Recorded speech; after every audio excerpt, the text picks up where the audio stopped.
Шинжлэх ухаан таны мэдхүйн Одмондор суваг үзэгч сонсогчдод сайн сайхны хүсэн мэдчилж байна. Дэлхийн сууднууд нэвтрүүлэг эхлэхэд бэлэн боллоо. Та бүхэн нэвтрүүлгээ NTV телевиз болон Одмондор радио 83.3 107 гэсэн хост төлгөөнөөр хүлээн авч сонсож байна. Энэ удаагийн нэвтрүүлгийн хамтран ажиллагчаар үрждэх сар хариултаа хадгалын урайтай Худлаа хөгжлийн банк, илүү эрүүл, илүү бүтээлч урайтай Iron Circle. Студид Занданхүү Цэнгэл хоёр нар ажиллаж байна. Өнөөдрийн сэдэв бол цэцэгсийн хатан хаан. За дэлхийн сууднууд гэдэг нэвтрүүлгээр одоо яг ингээд Мартин 8 болж байна. Бүсгүйчүүдийн баяр болж байна те. Тийм учраас үнэхээр нэг суут зураач бүсгүйн тухай ярих юм. Яг тэгвэл бид нар ер нь ингээд бид бодохдоо зураач гэхэр хэдэн 10 хүн бидний толгойд орж ирнэ. Гэхдээ дандаа ирчүүдийн нэг ингээд юу орж ирдэ.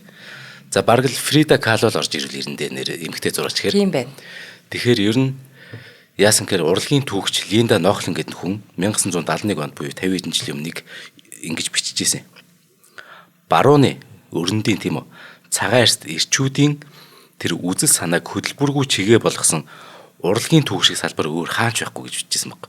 Тэгэхээр урлагийн тэр одоо түүх урлагийн салбар өрөндөд ялангуяа тэр цагаан эртнүүдийн үстэй үнэхээр ирчүүдийн ертөнцийн ноёрч ийсэн гэсэн үг. Тэгэхээр хэдэн зууны төрс зөвхөн эрэгтэй уран бүтээлчдийг одоо тоож ирсэн энэ дүрслэг урлагийн салбарт нэр зүсгүй хэдий ч гэсэн гайхамшигтай авиаслыг одоо зураач бүсгүүчүүд хэдэн араар байгаа нь ойлгомжтой. Тэгэхээр өндөр яг нэгийг нонцлоод тэгээ цаг гаруул ахиад хит дурдээ. За цэцэгсийн хатаан гэж бүр одоо цагт бол бүр өрөмжлөгдсөн тэр бүсгүйн тухай ярих юм аа. За биднэрт угаасаа Фрида Калоос өмнө ч гэсэн хойно ч гэсэн сод бүсгүүчүүд байсаар л байсан. Гэхдээ л яг чинь Фрида Кало за тэгээд нэг амар өтгөн өмсгтэй тэгэл бодогдоо тийм. Тэгээд эмгтэй зураач гэр тийм. Гэтэл хэрэгтэй хэр хідэн арваараа бодогдоод байдаг. За гэхдээ энэ удаа Фрида Калоос бүр алдартай байж болох байсан тийм нэг Голландын алтан үеийн зураач Рэйчел Ройшийн тухай одоо өнөөдөр онцлох юм. За тэгээ бүх бүсгүүчүүдтэй Мартин 8-ны мэд хүргье. За Рэйчел Ройш одоогоос яг 350 жилийн өмнө 1664 онд одоо Хааг хотод Фредерик Ройш, Мария Постнерын гэрт ингээд охин үр болон мэндэлсэн ба. Тэд аав ээж нь 12 хүүхэдтэй. Тэгээд өөрсдөө их баян чинэлэг өндөр босролтой хүмүүс байсан. За Рэйчелийг 3 настайд нь тэд гэр бүлээрээ Амстердам хот руу нүгэд тэгээд тэндээ суурсан ба.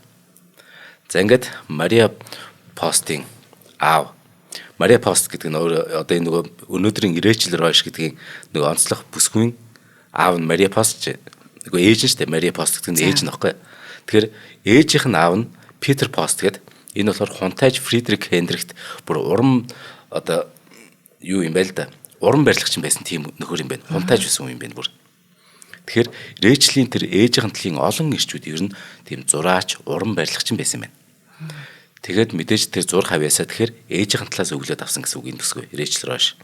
Харин аав нь болохоор тийм олонний танил тийм эрдэмтэн юм байж. Юу судалдаг гэсэнгээр ургамал, шавьд судлаач юм байна. Тэгээд өөрөө ажилдаа маш нэхур. Яг тэгвэл шавьд судалж байгаа юм чинь тийм ээ. Нэхур ажилдаа бүр чин сэтгэлээсээ дурладаг. Тэр зан чанарыг энэ охин Рэйчел нь авсан юм байна ааваасаа. Тэгээд нэг гоё үг зүгээр санаанд орчлаа. Энэ нэвтрүүлэг сая ярьжсэн чинь шавьд судлаач хүн заан олж хардггүй гэдэг үг гэдэг байхгүй. Ямар сонио үг вэ? Тий. Яг тэгвэл шавьд чинь ингээд шавьжаал хараад байгаа юм уу?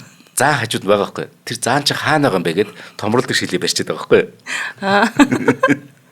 Тэр шавьд судлаач гэдэг бол тийм нэхор тийм жижиг юм хардаг. Тэгэхээр энэ зан чанар нь бас тэр Рэйчел Ройшт ааваас ирсэн гэсэн үг. Ээжээсээ харин зураг явсан. За ингээд Рэйчел зураг зурж эхлэхээс өмнө өдөр бүр аавынхан ажил тусалдаг байсан байна. Тэр хатаасан ургамал цэцэгсийг англиад те Нямбаг чинь хадгалдаг байсан байна. Фредерик Ройш буюу наав нь хэд хэдэн ургамлын зүйл ангийн өөрийн бүр гараараа зурсан тийм зургийн тайлбартай номоо хэвлүүлсэн байна. За ингээд 1679 онд буюу 15 настайд гэсэн үг. Аав нь Рэйчел Ройшиг дүү Аннагийнх нь хамт тухайн амир тийм нэг мундаг алдартай натюрморт зураач Уильям Ван Айс гэдэг нөхөрт шавь оруулсан байна. Натюрморт гэдэг бол одоо зүр хүүхд багч сонсч ивэл товчонд одоо хүмүүсийн өдөр тутамдаа хэрэгэлдэг одоо энэ сав суулга, аяг шаазан, жимс ногоо, цэцэг өөр юу гэдэг те. Ийм ойр зүрийн хөдөлмөрийн багч ч юм уу. Тэр идиумс зүйлийг дүрсэл зурхыг натюрморт гэдэг. За тэгэхээр одоо тийм нэг алдартай натюрморт зураачд шавь оруулсан байна шүү дээ. Тэр охин дүүгийнх намд. Тэгээд нөгөө ургамалд дуртай. Тэгээд тууштай шургуу нямба охиноо аав нь амжилтанд хүрнэ гэдэгт итгэжсэн ба. Одоо тэр Айлт гэдэг тэр багш нь болохоор тухайн үеийн зураачтаас бүтээлүүд нь илүү тийм нэг юу байсан юм бэ л да. Илүү амьдлаг, байгалийн тийм хүрээд амаар бодит байдлаараа зурдгаараа их ялгардаг байсан юм тэр нөгөө шав орлог багш нь. Тэгсэн чинь тэр багшийнх нь одоо тэр нөгөө зурдаг арга барил нь ч гэсэн Рэйчелд маш том нөлөө үзүүлсэн ба. За Рэйчелийн дүү өөрөөс нь Анна те 2 дүү байхгүй. Тэгэхээр 13 15 таатай багш нөгөө шав орсон гэсэн үг. Анна Рош болохоор дүү нь ихчээсээ дутахгүй сайн зураач байсан ч гэсэн хүнтэй гэрэлснээс хойш уран зургаасаа тэр чигээр насан туршдаа хөндөрсөн байна. Өдгөө бидэнд Анна Рошийн зурсан зургуудаас дөнгөж 10хан л түүнийх гэдэг нь батлагдсан ба. Яг тэгэхээр тэр зурган дээр гар үсэг зурдаг байсан ба. Тэгэхээр магадгүй түүний ингээд зургууд 10-аар тогтохгүй мэдээж олон байх ёстой. Үнэхээр сайн авьяаслаг зураач байсан учраас тэр дүүн тэгээ ихэнх нь хувийн цуглуулганд ингээд нэг гоё зураг байгаа ч гэсэн яг Анна Роших үгүй мэдэхгүй зүгээр ингээд эзэн тодорхойгүй хадгалагдж байгаа болов уу гэж таамагладаг. Батлагдсан нь л 10 юм байна тий 10 гаруй. За ингээд 1683 онд одоо Рэйчелийг нэг 20 арай хүрэг байхад нөгөө багш Айлт нь нас бараад Рэйчел одоо бие даан уран бүтээлээ туурж эхэлсэн ба. Ингээд тэр үед 19 хүрээдсэн Рэйчел өөрийн бүтээлдээ гар үсэг зурдаг болж одоо их чинь. За ингээд нөхөрт гар хүртлээ зураг зурсаар байсан. Тэгээ гэрэлсэн байгаа. Гэхдээ гэрэлсэн хойноо бүр чиг зурсан. Ай дүүгээсээ шал өөр. Тий. Бүр 29 настайдаа тэр ингээд уул нөхөрт гарчаа. Зураач Торн даавны худалдаачин Жюрен Пол гэдэг нөхөртөө гэрэлж байгаа. Тэгэхээр нөхөр нүртэл зураач. Тэд бүр бие биедээ маш их хайртай. Тэдний гэрлэлч үнэхээр аз жаргалтай байсан. Тэд бүр 10 хүүхэд талсан ба. Хөөх. Одоо хожуу гэрэлсэн мөртлөө те 30 таатай гэрэлсэн мөртлөө 10 хүүхэд болсон те. Рэйчел тэгээд хүүхдүүдэд тэр халуун хүүхдүүдэд өсөхийн хажуугаар уран бүтээлэгтэй тасралтгүй төрөвжсөн. Мэдээж одоо тухайн үеийн тэр нэг уламжлалаар ер нь нэг хандлагаар түүний нөхөр хүүхэд өсгөхөд бол нэг гар бие оролцоогүй тухайн үеийн юм тэмдэглэл барьлаа шүү. Эмэгтэйчүүд нь бүх юм аа. Гэхдээ эхнэртэй бол их халамжтай байсан. Ер нь их сайн нөхөр байсан ба. Тэгээд нөхөр нь зураач гэсэн эхнэр нь нөхрөөсөө давсан авиас чадвартай байсанд нөхөр нь бол хизээч эмзэглэж байгаагүй. Тухайн үед бол эн чинь өрөндийн тэр цагаан арьс дэрчүүдийн ертөнц ноёгч гэсэн үг шүү дээ. Тэгээ гол нөхөр нь энэ өөрөөс нь илүү авиастай эхнэртэй хизээч эмзэглэж байгаагүй. Тэр нь тэднийг улам юм нэгдэлтэй ажралтай гэр бүл болгож. Тийм байна. Ингээд тэд 1701 онд одоо нөхрийнхөө хамт Хаак хот руу нүүгээд зураачдын нийгэмд илсэн ба. Тэгээ 1708 онд хунтайж Йохан Вильхемийн урилгаар тэд хоёулаа ордны зураач болсон ба. Эхнэр нөхөр хоёр. Энэ үеэс мэдээж ордны зураач болчоор Рэйчел олонд танигдж эхэлжээ. Ингээд 1716 онд ордны зураач болсноос 8 жилийн дараа хунтайжиг нас барах хүртэл Хаак хотод ажиллаж байгаад дараа нь буцаад Амстердам хот руу нүүсэн. Ингээд буцсан ч гэсэн Рэйчел зургаа аль ч үед гэхдээ хизээж тасалж байгаагүй. Тасралтгүй зурсаар байсан. За яг энэ үед 1660 онд энэ үеч яг энэс хамаагүй өмнөдөө нэг Рембрандт хэдийгээр нас барсан ч гэсэн тухайн үедээ түүнийг алтан үеийн хамгийн агуу зураач гэж нэрлэжсэн Рембрандтыг бол. За Рембрандт нас барсны дараа 1675 онд одоо бас нэг сууц зураач нас барна л да. Энэ бол нөгөө совдон эмгтэй бүсгүйг зурдаг Вермеер. Ингээд яг Голландын тэр нөгөө алтан үе гэдэг яг энэ үед Рембрандт 69 онд нас бараад тэгээд түүнээс 6 жилийн дараа Вермеер нас барахтай гэдэг ядуу тарчиг байдалд нас бард. Тэр сууц зураач.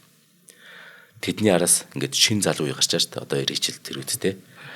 Ялангуяа эмгтээчүүд яг цэцэгсийн натюрморт зурагт нилээдгүй тэр шинэ үед хүч нэмж байгаа бүсгүйчүүд ингээд орж ирж.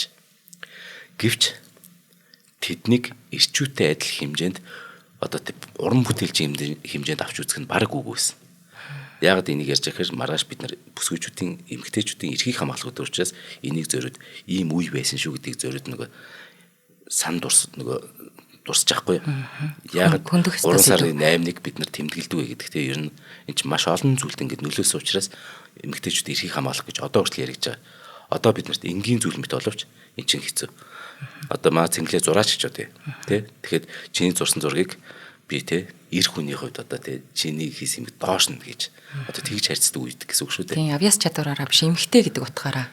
Үнэлүүлэхгүй байх тийм. Тэгэхээр Рембрандт, Вермеер хоёр агуу сууц зураач нас барчаар энэ алтан үе чинь хойч үеийн заламжлагч гэсэн тэр хойч үе заламжилж байгаа хүмүүст нь гэтээ бүсгүйчүүд өөрсдөө хүч төрөд ордорсон баг.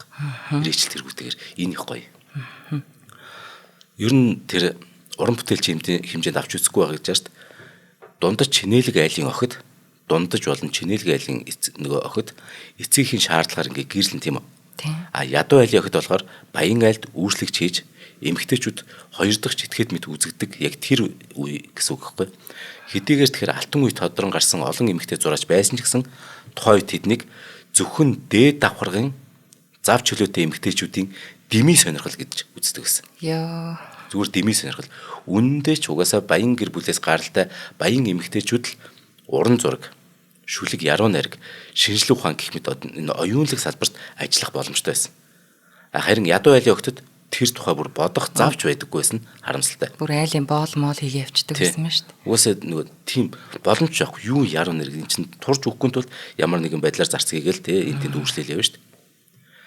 Цөөн хэдхэн эмэгтэйчүүд л нийгмийн энэ хандлагыг үл тоон авиас чадвараа ирчүүцтэй яг энэ зэрэг зүйлэн хөгжүүлсэн ба. Бүр тэдний тоонд Жюдит Лестер, Клара Питерс, Микалина Войтерс болон өнөөдрийн баатар Рэйчел Рош зэрэг энэ эмэгтэйчүүд өөрсдийн тэр онцлог уран бүтээлийг яг тойрвж байна. За хоёулаа хамтран ажиллаж танилцуулаад яг үргэлжлүүлээд одоо бүр гоё юмраар.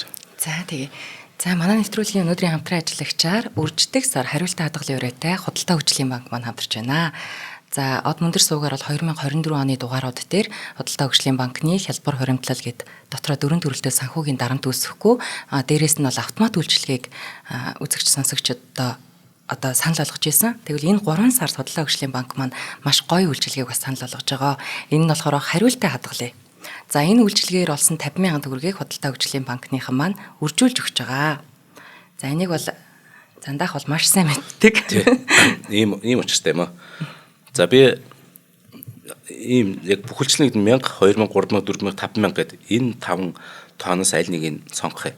Жишээ нь 1000 төгрөгийг би бүхэлдснээгээ сонгох юм бол би чинь 1400 ч юм уу 9500 ч юм уу 7600 ч юм уу авлаа гэхэд яг дараагийн тэр 1000 хүрэх тэр тоонд бүхэлдсэн гэсэн үг. Утга нь би 1600 төгрөний юм авах юм бол би 2000 авах бай. 2000 болгож нөгөө 1000-аар бүхэлдэлж штэ. Тэгэхээр 1600-аас 2000 гингүүд 400 төгрөг хайчиж өгөхөр миний хадгаламжруу л орчих. Та 1600-аар чи нэг ундаа авсан бол 2000-аар тэрийг аавна гэсэн үг. Харин тэр 400 таны хадгаламж руу ороод байна. 5000-аар бүхэлжлээ гэж бодъё л да. Бүр тэгэх юм бол би одоо чи нэг 5500 юм авах юм бол би 100000-аар авахаас өөр аргагүй л байхгүй. Цаана 4500 төгрөг миний хадгаламж руу орно.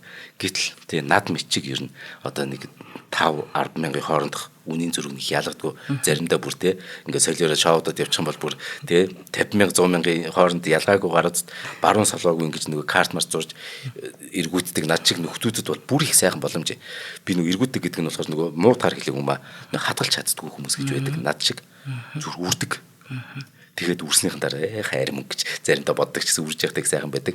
Тэр хүмүүст тэгвэл сайхан баруун солоогүй зураатай тэр болгон чинь хадгаламж чинь мөнгө ороод нэг л өдөр та бүр тий өөрөө гадаад явах хэмжээний эсвэл амар гоё зүйл худалдан авах хэмжээний мөнгөтэй болцсон байт юм байна.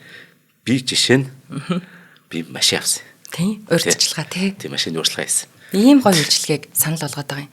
Тэгээд нэг хоримтлсан тэр 50,000 төгрөгийг чинь Худалдаа хөгжлийн банкныхан маань үржүүлж өгөх юм байгаа бүр. Тэгэхээр одоо энэ хоримтлалын ашиг тусыг бид нарт ойлгуулах гад энэ Худалдаа хөгжлийн банкныханаас зарлж байгаа энэ хөтөлбөрт хамрагдъя гэвэл одоо салбар бол төв байр нь бол бидний сайн мэддгээр Сүхбаатар дүүрэг 1-р хороо 1-р эмнэлгийн баруун талд байдаг.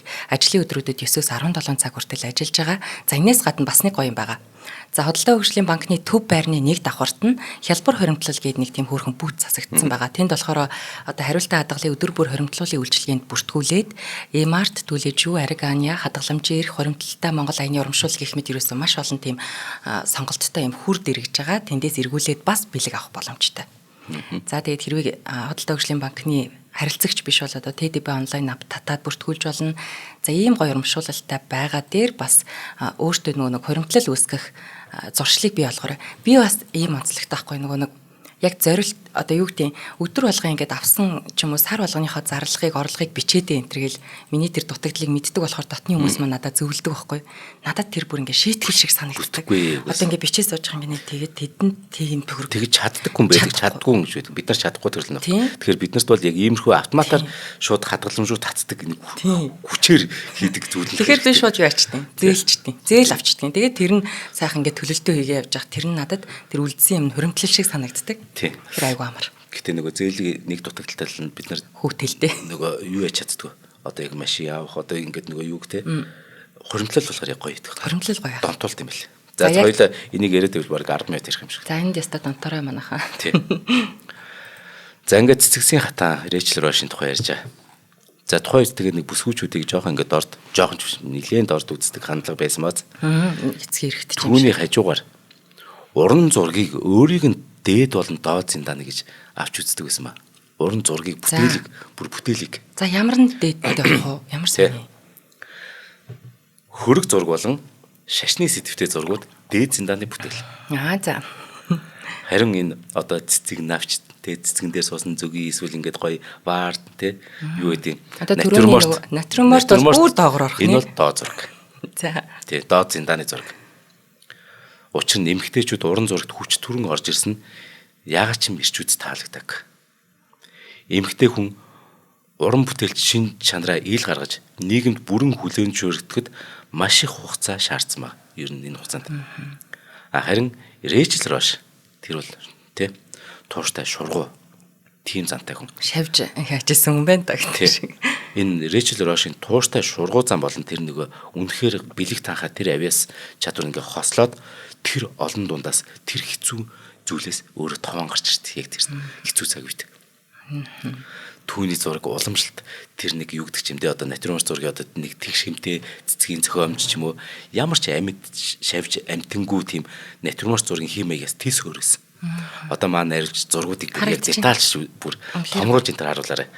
Яа тэгэхээр Рэйчел зургийнхаа тэр нарийн чимэглүүр деталь хэсэг бүр дээр маш их анхаардаг. Ямар ч жижиг зураас цэгийг бүр дутуу орхилгүй маш нарийн зурдаг ба.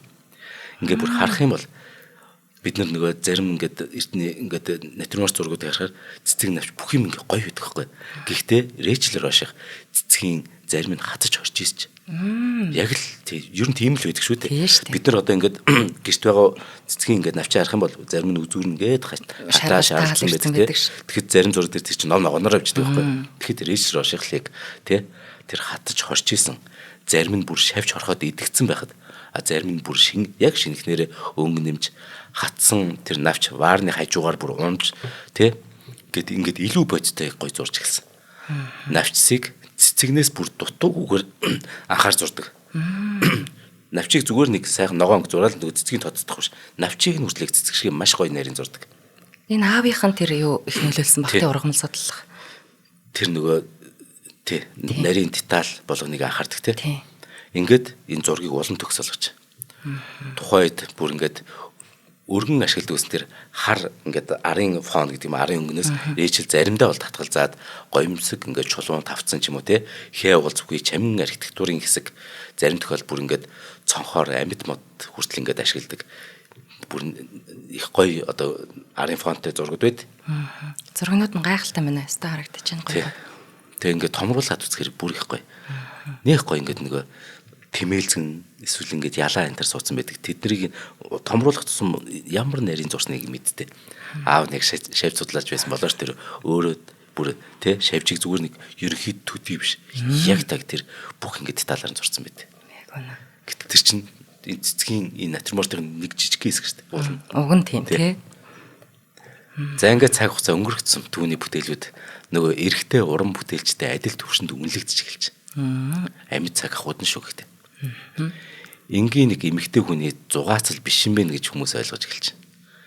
Эмэгтэй зураастыг бүр хүлээж авах хандлага Рэйчел Рошоос олж энд өөрчлөгдөж эхэлтэ. Энэ бүсгүүчүүд чинь нэр тэг зурж болд юм байна гэдэг. Улам угаас зурж болно л да зүгээр ирчүүдс нэг одоо ойлгож эхэлж тийм ээ. Натюрморт зураг өөрөө доод зиндааны зураг гэгддэг байсан бол Рэйчел Рош тэргүүтээ энэ мундаг бүсгүүчүүдийн ачаар натюрморт зураг нь өөрөө сүүл үеийн барокко гэдэг яг тэр одоо тухайн үед ингээд одоо нэг барак урсгал гарч ирж байна. Энэ барак урсгалын бүр салшгүй нэг хэсэг нь натюрморт болж байгаа юм. Үүнийг дагаад юу өөрчлөгдсөн гэхээр цэцгийн 8 болон урмас судлал бүр улам хүч явт. Хөө.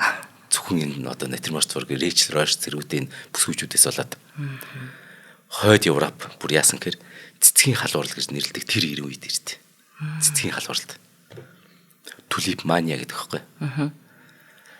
Ялангуяа Голландд энэ хойд Европын тэр дундаа Голландд төрөл бүрийн цэцэгс бүр баян чэнэлийг дундаж давхрахын айл бүрт байх тийм зайлшгүй нэг чимэгл болж хуурд. Одоо жишээ нь төмөс гэдэг бидний те хүн төрөлхтний өсөглөнгөөс аварсан энэ ногоо энэ цэцгийн халуурлаар дамжиж хүн төрөлхтөнд түүгсэн байгаа штэ. Тийм юм яагаад төмс цэцэг? Яг тэр Өмнөд Америкт төмс ургадаг байсан. Одоо ялангуяа Перу улсад Өмнөд Америк. Тэгээд Европчууд ч одоо газар зүйх нээлт Колумб, одоо Америко Веспуччи тэргүүтээ тэр нөгөө агуу жуулчдын тий аялагчдын хүчээр ингээд хойд Америк, Өмнөд Америк тэр нэгдлээ шүү дээ. Тэгсэн тэнд төмс ургаж байгаа байхгүй. А Европ бол өсөглөнд нэрвэгдсэн байгаа. Европ үе үед л дандаа өсөглөнд нэрвэгдсэн байт юм. Тэгэвчсэн энэ цэцгийн халуурлын үеэр төмсний цэцэг чинь төмсний цэцэг л гэж хэлэхгүй байх гэж бодсон. Төмсний цэцэг чинь нэг цагаан өнгөтэй гоё цэцэг байдаг. Тэнгүүд энд чинь чинэлэг болон дундаж аврахын айл бүрд байх зайлшгүй чимэглэл бол цэцэг гэж би сая хэлсэн шүү дээ. Ялангуяа Голланд тэнгүүд энэ тэнд нөгөө хүмүүс манай цэцгийн хүрээлэн сонирхтой гэдэг ингээд явахдаа хөөх энэ ямар сонин миний урд өмнө үзэж харагдаа цэцэг вэ гэхтэн тэр нь төмсний цэцэг байдаг гэсэн доотлын харин тэр хэрэгтэй гэж мэддэггүй байсан байхгүй юу. Тэгэхэд анх бол тийм журмаар анх Европ дэлгэрсэн хүмүүс ингээд Европ төвд ирж байгаа. Тэгсэн чи тэрийг нь хүмүүс идэж эхэлсэн байхгүй.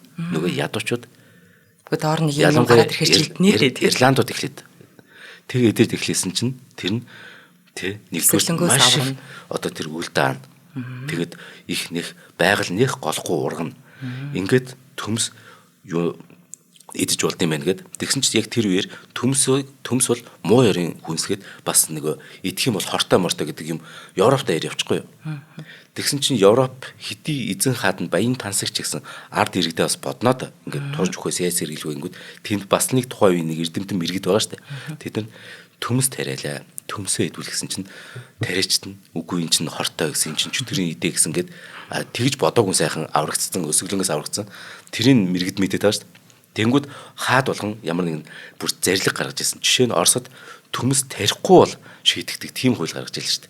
Хөөх ёстой. Тэгээд Оросч одоо төмсний тий сайхан төмс иддэг ард юм штэ. Ихээр хэрэгэлдэг хүмүүс штэ. Төмс бол хүн төрөлхтнийг өсөглөнгөөс нэгдүгээр аварсан, хоёрдугаар гэхдээ гарал үүснэ энэ цэцгийн халуурлаар байхгүй. А цэцгийн халуурл нь Рэйчел Ройш тэргүүтийн зураач тий. Гэт ингээд сайхан гинжин эхлэхэд явах. Ямар гоё юм. Төмсний цэцэг нэрээ хөөхөн цэцэг байдаг шүү. Жижигхэн цагаан. Зураач ярьж бас төмс яриад дуслаа. За ингээд олон орны өмнө үзэгдээгүй гоёмсог цэцэгсийг импортлж тий баян цэцгийн намаачд одоо тэр нэртэй цуутай тэр зураачтыг өрн нөгөө ховор цэцэгсээ зуруулах нь тухайд олон зураачдын амжиргааг өлхөн залгуулдаг болсон. Одоо нэг доозын дааны зүйл чинь бүр амьдрах боломжтой арга хэрэгсэл болж байгаа. Цэцгийн 8 бүр Голландд асар их орлого. Эдийн засгийн бүр маш их өсөлтийг авчирсан. Ахуйн соёлд нь ч гэсэн үнэхээр том тийм эерэг нөлөө үзүүлсэн ба. Энэ үе бол үнэхээр цэцэгсийн диваажин. Тэгээд цэцэгсийн диваажингийн тэр одоо яг 90 үеийн цэцэгсийн хатан хаан Рэйчел Ройш. Рэйчел Ройш 15 настайгаас зурж эхэлсэн тий. Тэр шаваараад. За ч урт нас 83 нас. Тасралтгүй 70 жил зурсан. Энэ хугацаанд 250 гаруй бүрэн дууссан. Нарийн чимба бүтсэн тийм гайхалтай натюрморт зургуудыг бүтээсэн ба. Энэ жилд 5-6 бүрэн дууссан зураг гэсэн үг. 2 сар тутам 2 сард нэг удаа яг бүрэн дууссан натюрморт гайхалтай зураг зурж исэн гэсэн үг. Амьдралаа үнэхээр үр бүтээлтэй өнгөрсөн. Рэйчел 1750-нд 86 настайдаа ингээд Амстердам хотод нас барж байгаа. Тэгэхээр сүүлийн 2 жилээл одоо тэр насны дороод зураг болохоос 83 хүртэл зурсан гэж байна шүү дээ. Төөхст. Түүний нэр хэдийгээр одоо бидэнд нэг тийм танил биш ч гэсэн тэр бол одоо тухайн тэр шинээр гарчсан барак урсгалын яа харахгүй нэгэн бэлэг тэмдэг нэсэн. Магадгүй түүх эмэгтэйчүүдийн нэрийг хаяа мартах тохиолдол байдаг. Зөвхөн эмэгтэй учраас ч юм. За түүний зурсан энэ 256-аас ямар ч сан 100-аад нь янз бүрийн музей хувийн цуглуулгад байгаа. Нөгөө 100 гаруйны хаана байгааг мэдэхгүй. Мэдээч нөгөө ямар ч 250 гаруй зураг зурсныг мэдэж. 100 л байгаа гэж бодъё л. Гэхдээ саяхан 26 жилийн өмнө 1999 онд нэг түүний нэг зураг байгаа. Цэцэг болон шууны үүр бүхий натюрморт.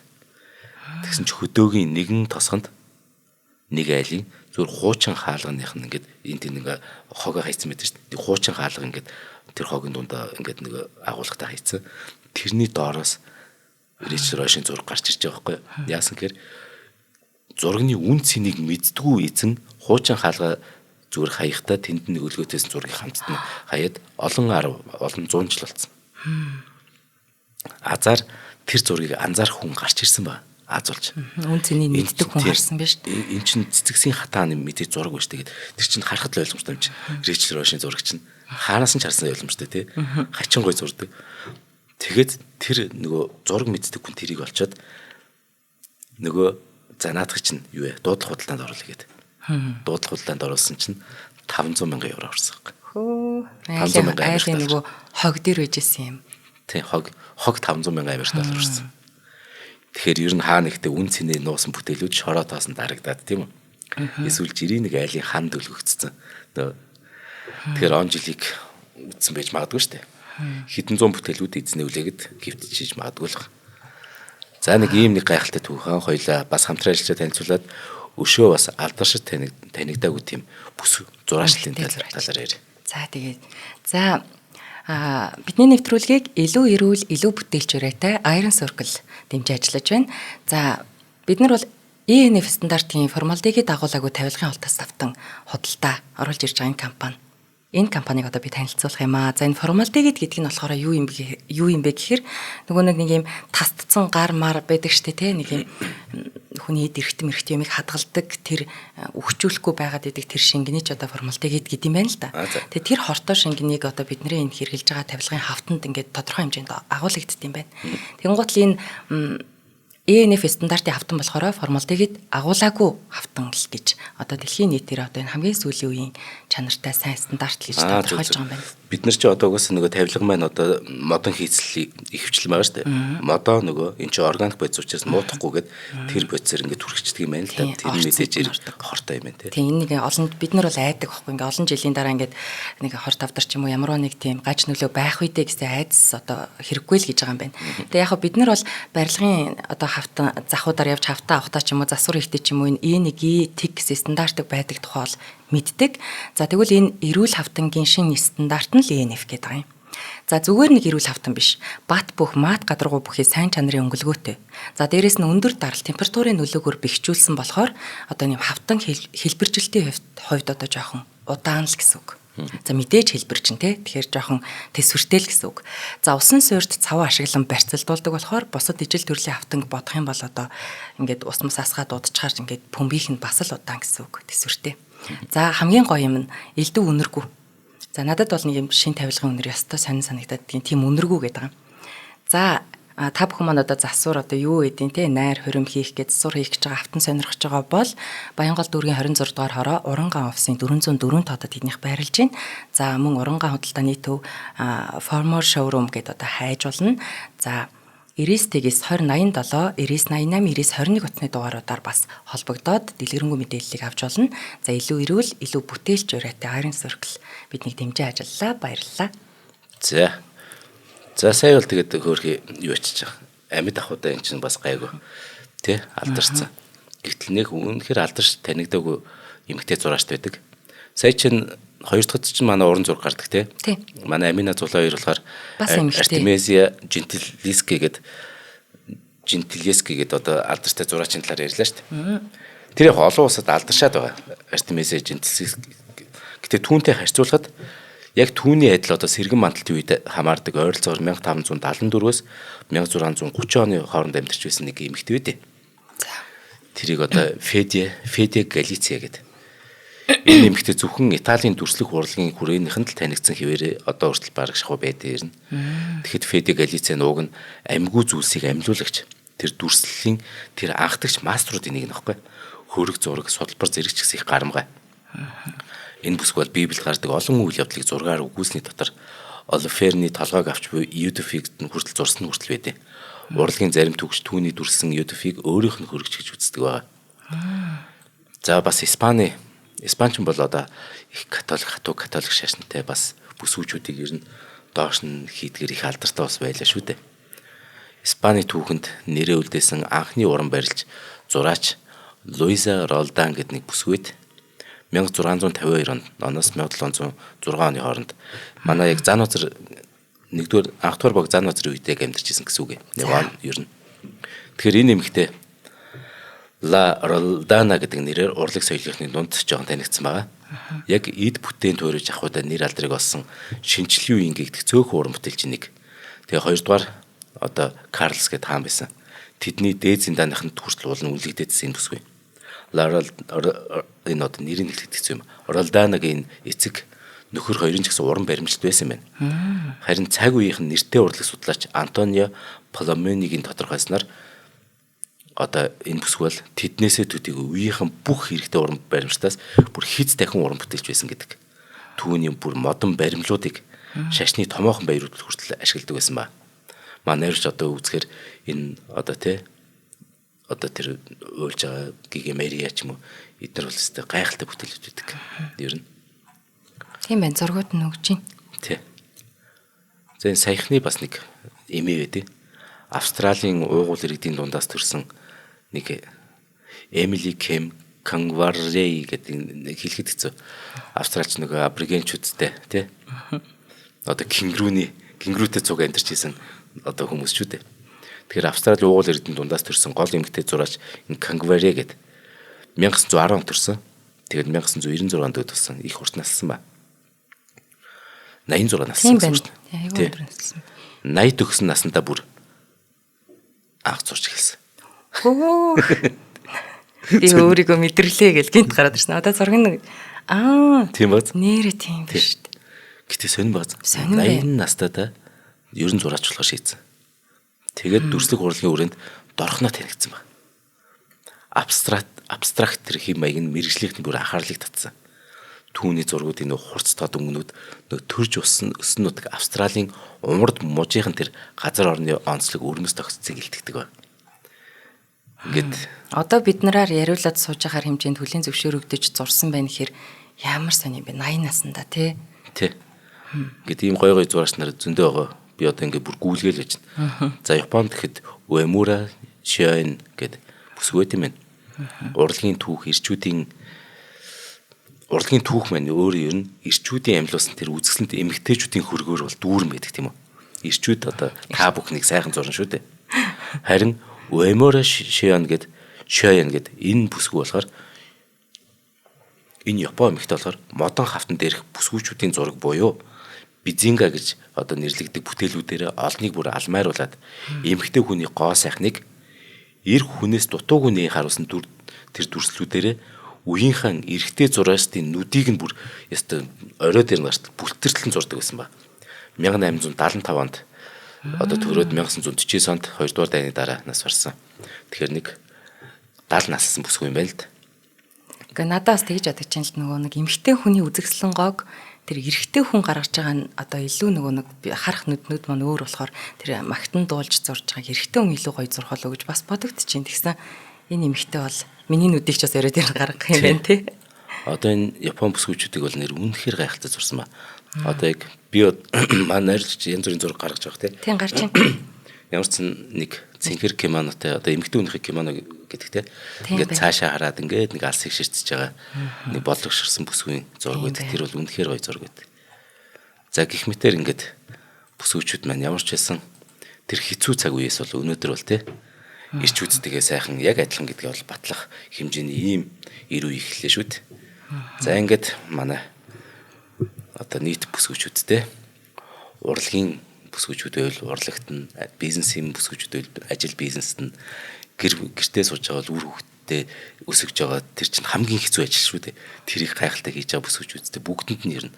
Тэгээд ээж имээ өөр илэн цимээ эмээгийн имээ охины охин гэдэг ер нь эмэгтэй хүн болгонд сайхан эмэгтэйчүүд ирэх юм тэр өдрийн мэндийг хүргье та бүхэн маань. Одоо бол харин их гайгүй сайхан ирүү эхэлж гин гэж би бодож байгаа шүү дээ. Маах бол ялангуяа Монгол улс маань эмэгтэйчүүдийг бол хүндлэгдэл дээр бол гарамгай.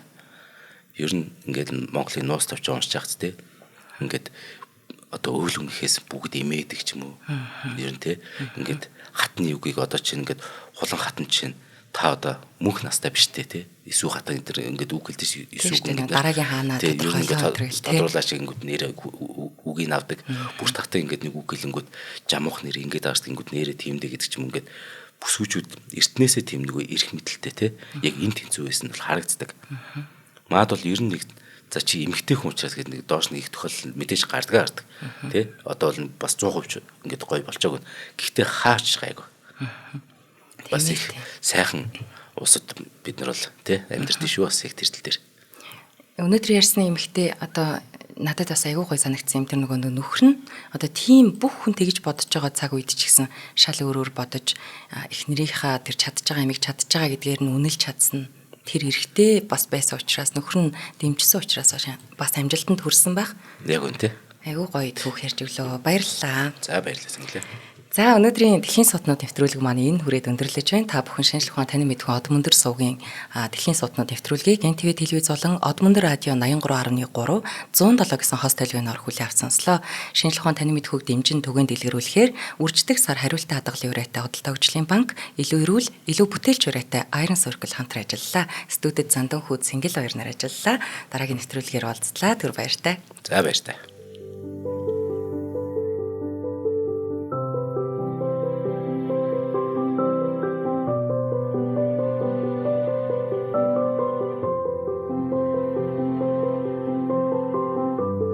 Нэвтрүүлгийг хүлээн авсан Нарны аймгийн монголчуудаа баярлалаа.